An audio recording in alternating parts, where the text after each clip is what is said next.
जय श्री राम, जय श्री बालाजी महाराज। पंचमुखी हनुमान जी की पूजा कब करनी चाहिए और किस प्रकार से करनी चाहिए जिससे हनुमान जी की कृपा का वास हमारे ऊपर हो सके, हमारे परिवार पे हो सके, हमारे व्यापार पे हो सके। देखिए, पंचमुखी हनुमान जी की पूजा करने की क्या विधि है, आज पूर्ण विधि आपको बताऊंगा और सही नियम बताऊंगा किस तरीके से आपको करनी चाहिए और पंचमुखी स्वरूप को कहाँ लगाना चाहिए जिससे आपके घर में कोई भी नकारात्मकता प्रवेश ना करे।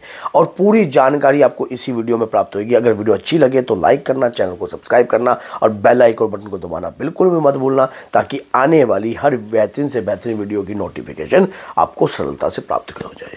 देखिए, हम जो पूजा करते हैं, नित्य नियम बनाकर हम जो पूजा करते हैं, हनुमान जी की पूजा हम करते हैं, लेकिन हनुमान जी के पंचमुखी मुख की पूजा कब करनी चाहिए? अगर आपके ऊपर घोर विपत्ति है, घोर ज़्यादा आपके ऊपर तंगी आ चुकी है, काफ़ी कष्टों में आप गिर चुके हो, भूत प्रेतों ने आपका पीछा नहीं छोड़ रहे हैं, आपको काफ़ी परेशान कर रहे हैं, बहुत ज़्यादा तंग कर रहे हैं, तो आप जो है किसी भी हालत में नहीं हो, अपने आप को ये लगा लीजिए कि ना, और बहुत जगह आप जा भी चुके हो और तंग आ चुके हो बिल्कुल ही, बस अब बस हो गई है, अब आपकी ना बस हो गई है बिल्कुल ही। तो हनुमान जी के पंचमुखी रूप को जागृत कीजिए। माना जाता है कि ये पंचमुखी स्वरूप जो है, ये लगा लीजिए कि आपके सभी काम करने में सक्षम है। हनुमान जी ने ये स्वरूप कब धारण किया था, किस प्रकार से धारण किया था, ये भी मैं आपको इसी वीडियो में बताऊंगा। देखिए, इस स्वरूप की अगर आप पूजा करते हो, अगर इस स्वरूप की नित्य नियम बनाकर अगर आप पूजा करते हो, तो इस स्वरूप की कृपा भी आपको प्राप्त होती है और कोई भी किसी भी प्रकार की प्रेत व्याधा आपके ऊपर जो है प्रभाव नहीं डालती है, कोई भी नकारात्मकता आपके ऊपर प्रभाव नहीं डालती है। लेकिन ये स्वरूप जागृत कैसे होगा, किस प्रकार से जागृत होगा? अभी जैसे कि गुप्त नवरात्रि का समय है, या किसी भी पूर्णिमा का समय हो, या चांदन पक्ष की पूर्णिमा हो, या जेठ की पूर्णिमा हो, चैत्र मास की पूर्णिमा हो, तो ये स्वरूप जो है, जब बड़े हनुमान जी के दिन होते हैं, उस वक्त भी ये स्वरूप जो है बहुत ज़्यादा कार्य करता है आपके लिए। हनुमान जी की शक्तियाँ तो वैसे हर पल ही आपके साथ होती हैं जब आप नित्य नियम से उनके पूजा पाठ करते हो। लेकिन कहते हैं कि देवता अपने अलग अलग रूपों में जब प्रकट होते हैं, जब वो लीला करते हैं, जिस प्रकार से हनुमान जी ने यह रूप कब धारण किया, जब अहि रावण राम और लक्ष्मण को लंका में उसमें पाताल लोक में ले गया था। पाताल लोक में ले जाकर उनको मारन प्रयोग कर रहा था, उनकी बलि देने का प्रयास कर रहा था। उस वक्त हनुमान जी को जैसे ही इस बात का पता लगा कि वो मायावी है और माया के कारण सभी को मूर्छित कर हनुमान जी के ऊपर ना माया नहीं चलती किसी की भी। हनुमान जी के अगर ऊपर कोई भी किसी भी प्रकार की माया छोड़ने का प्रयास करेगा ना, तो माया हनुमान जी के ऊपर काम ही नहीं करती है। कोई भी माया काम नहीं करती है, क्योंकि हनुमान जी को वरदान प्राप्त है हर देवी देवता का किसी भी माया का उनके ऊपर जो है वास नहीं रहेगा।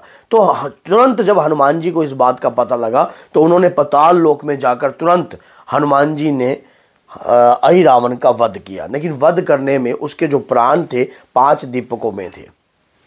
उन 5 दीपकों को एक साथ लगातार बुझाने से ही अहि रावण की मृत्यु निश्चित थी। माँ के मातर भक्त हैं हनुमान जी। हनुमान जी ने माता सिया के वरदान के अनुसार चिरंजीवी हैं और माता सिया के वरदान के अनुसार ही इन्हें कृपा प्राप्त है। और एक बात याद है, अष्टसिद्ध नवनिधि के दाता भी ये गिने जाते हैं माता सिया के वरदान के अनुसार। हनुमान जी ने माँ का ध्यान किया, माँ से प्रार्थना की। अहि रावण मातृ भक्त था और माँ की पूजा करता था, तो माँ से उसकी मारन की जिस प्रकार इसकी मृत्यु संभव है उस कार्य को जाना, और जानने के बाद उन 5 दीपों को एक साथ किसी माया को भक्षण करने के लिए उन्होंने पंच रूप धारण किया और एक साथ उन्हें फूंक मारकर बुझा दिया। जैसे ही फूंक मारकर बुझाया, अहि रावण की मृत्यु निश्चित हो गई और अहि रावण मारा गया। तो इससे आपको क्या पता लगता है कि हनुमान जी के आगे अगर तंत्र विद्या करी हो, काली विद्या करी हो, या कुछ भी ऐसी माया से किसी भी प्रकार की क्रिया कर या आपके ऊपर कोई चीज़ बिठाने का प्रयास किया गया हो, तो चलेगी नहीं। हनुमान जी आपकी समस्त माया का भक्षण कर लेंगे। अगर किसी ने आपके व्यापार के, आपकी बुद्धि का बंधन किया गया है, आपकी देह का बंधन कर दिया गया है, या आपके परिवार का बंधन किया गया है, या आपके व्यापार का बंधन कर दिया गया है, आपकी बुद्धि जो है आपकी काम नहीं करती है, तो हनुमान जी की पूजा करने मात्र से ही आपको लाभ प्रारंभ होने लग जाएगा। करना क्या होगा, कम से कम लगातार, जो कोई लेडीज है वो भी कर सकती है, जो कोई जेंट्स है वो भी कर सकती है। एक आपने आटे का दीपक लगाना है, एक आपने रात्रि के समय, एक पूजा जो है रात्रि के समय है, आटे का दीपक लगाइए। गुप्त नवरात्रि में भी आप इस पूजा को कर सकते हो, और वैसे भी मैंने दिन बता दिए हैं, महाशिवरात्रि पर भी आप इस पूजा को कर सकते हो। आपने आटे का दीपक में एक बाती ऐसी और एक बाती ऐसी सरसों के तेल की और एक बाती खड़ी बड़े वाली उस आटे के दीपक में आपने लगानी है। आटे का दीपक ले लो या चौमुखा दीपक ले लो मार्केट से, मिट्टी का, वो भी चल जाएगा। तो इस प्रकार से आपने जब चौमुखा दीपक आप लोगे, उस दीपक को आपने पंचामृत में स्नान कराना है। एक बार पंचामृत में स्नान कराकर उसे साफ वगैरह कर शुद्ध पानी में धोकर, फिर उसके बाद ही उसके ऊपर जो है अपने बाती और तेल लगाना है। रात्रि को समय पूजा क्या करनी है, पूजा का जो समय है रात्रि को 10:15 बजे से लेकर 12:15 बजे तक या 2:30 बजे तक, जैसे भी आप करो। रोज के कम से कम ये लगा लीजिए 5 हनुमान कवच, पंचमुखी हनुमान कवच का जाप करना है आपने। पंचमुखी हनुमान कवच का जाप 5 कर लो, 3 कर लो या 1 कर लो, ये आपके ऊपर डिपेंड है, जितना आपका समर्थ है। लेकिन अगर आप लगातार इस कवच का पाठ करते हो और एक जल का पात्र भरकर रखते हो अपने समीप, जैसे ही आप पाठ कर रहे हो जल का पात्र आप भर कर रखिए। उसके बाद उस जल में कच्चा दूध की लस्सी डाल देना, जैसे कि कच्चा दूध हुआ उसमें मिला देना थोड़ा सा नाम मात्र का, और एक गेंदे का फूल ले लेना पीले रंग का। उसके बाद अपने घर के समस्त कोनों में छींटे कीजिए। उसके बाद आपने, जब वो दीपक आपके घर में जल रहा है लगातार, माना जाता है कि कलयुग में अगर कोई व्यक्ति लगातार हनुमान जी की पूजा करता है या हनुमान जी के पंचमुखी रूप को ध्याता है, तो हनुमान जी के पंचमुखी रूप की कृपा उन व्यक्ति के ऊपर होती है।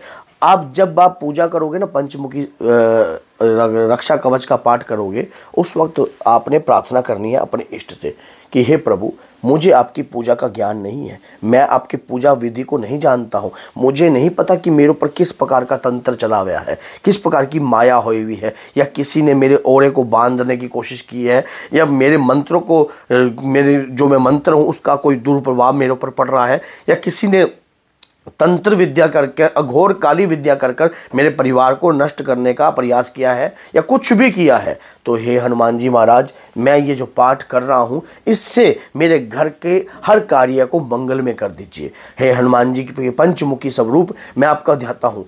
ये कर अगर आपका पास पंचमुखी स्वरूप है तो पंचमुखी स्वरूप लगाकर भी आप कार्य कर सकते हो। बाद में जब आप 21 दिन की जो कार्य कर रहे हो, उस स्वरूप को आपने अपने घर के मुख्य द्वार पर टांग देना, अपने घर के मुख्य द्वार पर टांग देना। एक पंचमुखी स्वरूप मार्केट से ले लेना और उस दौरान जो है अपने घर के मुख्य द्वार पर टांग सकते हो। अब अगर आपको सिद्ध किया हुआ पंचमुखी स्वरूप चाहिए तो आप हमारे से भी कांटेक्ट कर सकते हो, हमसे भी आप ले सकते हो। अगर आपको सिद्ध किया हुआ पंचमुखी स्वरूप चाहिए तो आप भी इस प्रकार से कार्य कर अपने घर पर पंचमुखी स्वरूप को टांग सकते हो। कोई माया नहीं चलती, किसी प्रकार का तंत्र नहीं चलता, कोई भी घायल नहीं चलती। अगर कोई क्रिया आपके ऊपर करता भी है तो उस क्रिया का दुष्प्रभाव उसी व्यक्ति को होगा, आपको नहीं होगा। अगर इस विधि को आप करते हो और फिर उसके बाद अपने जीवन में प्रतिदिन एक हनुमान पंचमुखी जो है पाठ को आप कंटिन्यू धारण रखिए, इस कवच को कंटिन्यू, इसका जाप जो है प्रारंभ रखिए अपने जीवन के अंदर। एक समय इसको बंद नहीं करना है, फिर देखना आपके ऊपर किस प्रकार कोई तंत्र करता है, किस प्रकार कोई क्रिया करता है, कुछ भी नहीं कर पाएगा आपके ऊपर। तो अगर वीडियो अच्छी लगे तो लाइक कीजिए, चैनल को सब्सक्राइब कीजिए और बेल आइकन बटन को दबाना ना भूलिए, ताकि आने वाली हर वीडियो की नोटिफिकेशन आपको सरलता से प्राप्त हो जाए। तो बोलिए जय सीताराम, जय माता दी।